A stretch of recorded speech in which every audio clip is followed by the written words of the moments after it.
بسم اللہ الرحمن الرحیم۔ معزز ناظرین، آج ہم بنی اسرائیل کے زندہ ہونے اور اللہ تعالیٰ کے ان کو معاف کرنے کے بارے میں بات کریں گے۔ بات سٹارٹ کرنے سے پہلے ریکویسٹ یہ ہے کہ اگر ہمارے چینل پہ نئے ہیں تو ہمارے چینل کو سبسکرائب کریں تاکہ ہر آنے والی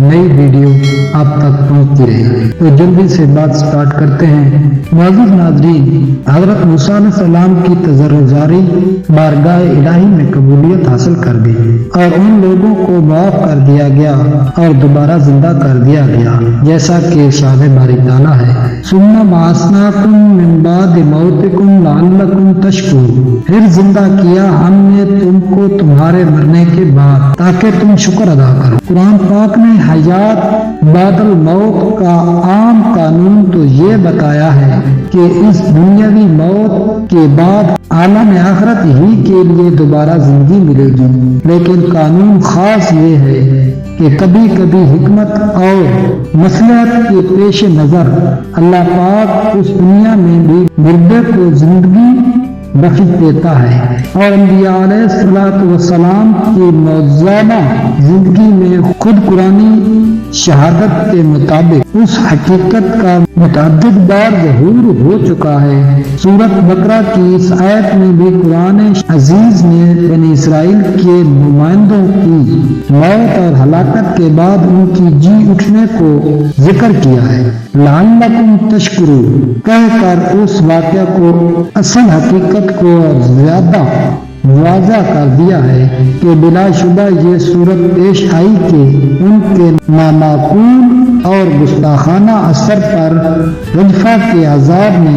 ان کو موت کے گھاٹ اتار دیا، اور پھر موسیٰ علیہ السلام کی عاجزانہ دعا پر خدا کی وسیع رحمت نے ترس کھا کر ان سوختہ جان انسانوں کو دوبارہ زندگی بخش دی تاکہ یہ شکر گزار ہوں اور اس قسم کی ضد کو کام میں نہ لائیں اور خدا کے سچے فرمانبردار بن جائیں۔ جب یہ 70 افراد دوبارہ زندگی پا کر قوم کی جانب واپس ہوئے تو انہوں نے قوم سے سارا قصہ کہہ سنایا اور بتایا کہ موسیٰ جو کہتے ہیں وہ حق ہے، وہ بلا شبہ خدا کے پیغمبر ہیں، لیکن اس شہادت میں اپنی طرف سے آموزش بھی کر دی۔ اللہ تعالیٰ نے آخر میں یہ فرمایا تھا کہ جس قدر عمل ہو سکے کرنا، جو نہ ہو سکے معاف ہے۔ تو کچھ جبلی شرارت، کچھ قوم کی مشقت اور کچھ اس آموزش کا ہیلا ملا تو بنی اسرائیل نے صاف کہہ دیا کہ ہم سے تو کسی قانون پر عمل نہیں ہو سکتا۔ حق تعالی شانو نے فرشتوں کو حکم دیا کہ کوئی طور کا ایک ٹکڑا اٹھا کر ان کے سروں پر معلق کر دو کہ یا تو مانو ورنہ پہاڑ ان پر گرا دیا جائے گا۔ آخر کوئی چارہ نہ ملا، ان کو ماننا پڑا، جیسا کہ ارشاد باری تعالیٰ ہے، وَإِذَا أَخَذْنَا مِيثَاقَكُمْ وَرَفَعْنَا فَوْقَكُمُ الطُّورَ خُذُوا مَا آتَيْنَاكُمْ بِقُوَّةٍ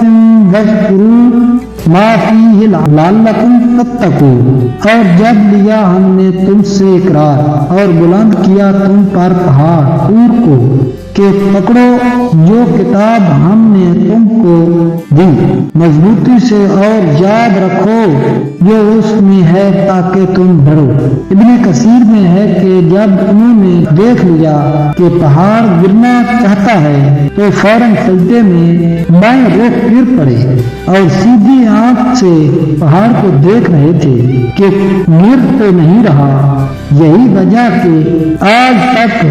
جب بھی یہودی سجدہ کرتے ہیں تو اپنے بائیں رخ پر کرتے ہیں اور کہتے ہیں کہ یہ وہ سجدہ ہے جو رفع عذاب کی یادگار ہے۔ تفسیر عزیزی میں ہے کہ حضرت جبرائیل علیہ السلام کو حکم ہوا کہ اس پہاڑ کو اپنی جگہ سے اپنے پروں پر اٹھا لے اور قد آدم کے فاصلے پر سے اب بنی اسرائیل کے سر پر کھڑا کر دے۔ آپ پورے سینہ سے کوچ کر کے ایلم آ گئے، پھر ایلم سے خروج کیا۔ دوسرے ماہ کی 15ویں تاریخ سین کے بیابان میں آئے اور اسی میں من و سلوہ نازل ہوا۔ اگر آپ کو ہماری ویڈیو اچھی لگی ہے تو کائنڈلی سبسکرائب کریں، لائک کریں. ملتے ہیں نیکسٹ ویڈیو میں، تب تک کے لیے اللہ حافظ.